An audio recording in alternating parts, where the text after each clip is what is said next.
Friday, October 6. From The Desire of Ages, page 22, we read, "The plan for our redemption was not an afterthought, a plan formulated after the fall of Adam. It was a revelation of the mystery which hath been kept in silence through times eternal," we read in Romans 16:25. It was an unfolding of the principles that from eternal ages had been the foundation of God's throne.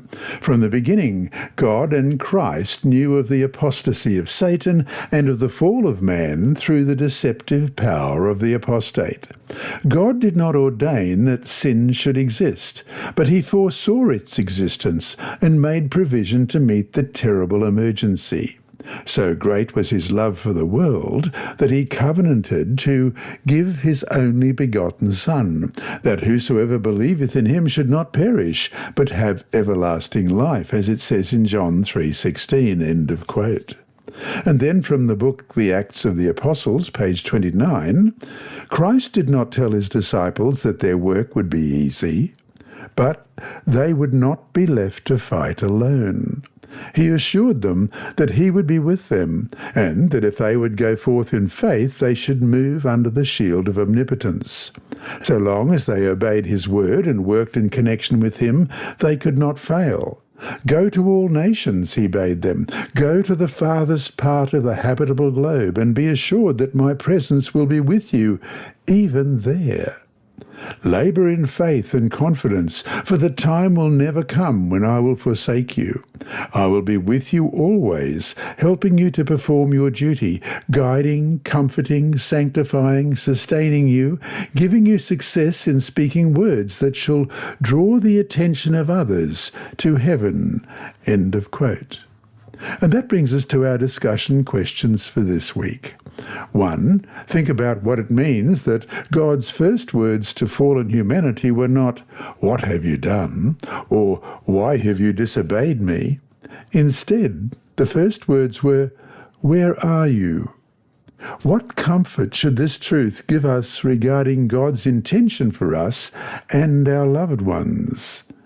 And 2, think about what it means that God himself, in the person of Jesus, came to this world in order to save us.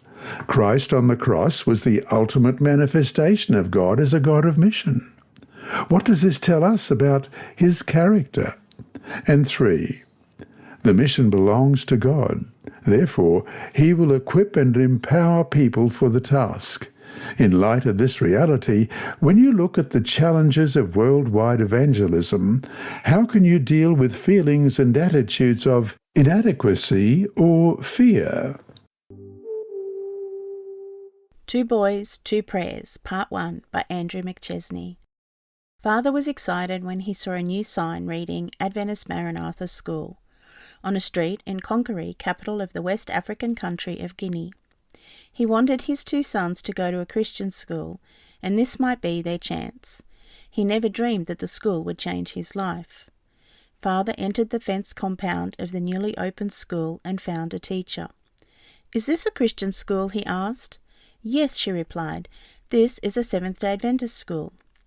Father said his sons were studying elsewhere, and he promised to transfer them to this school. "I want them to have a Christian education," he said. Soon the two boys, 11-year-old Junior and 8-year-old Emile, were studying at the Adventist school. Among their subjects was the Bible, and the boys memorized verses that Father, to his surprise, had never heard. He was even more surprised when the boys declared that the teachers worshipped in church on Saturdays.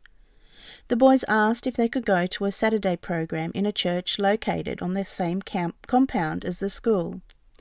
Father thought it was an extracurricular program and agreed. The boys went to church every Sabbath for 2 years. Sometimes school teachers visited Father and invited him to come to church. "Would you like to come to our church on Sabbath?" they asked. Father always refused. "No, I have to work on Saturday," he said. "I'm very busy."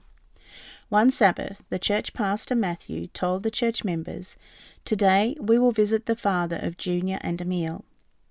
A group of 15 church members, accompanied by a delighted Junior and Emile, arrived at the house. "Can we pray together?" the pastor asked Father.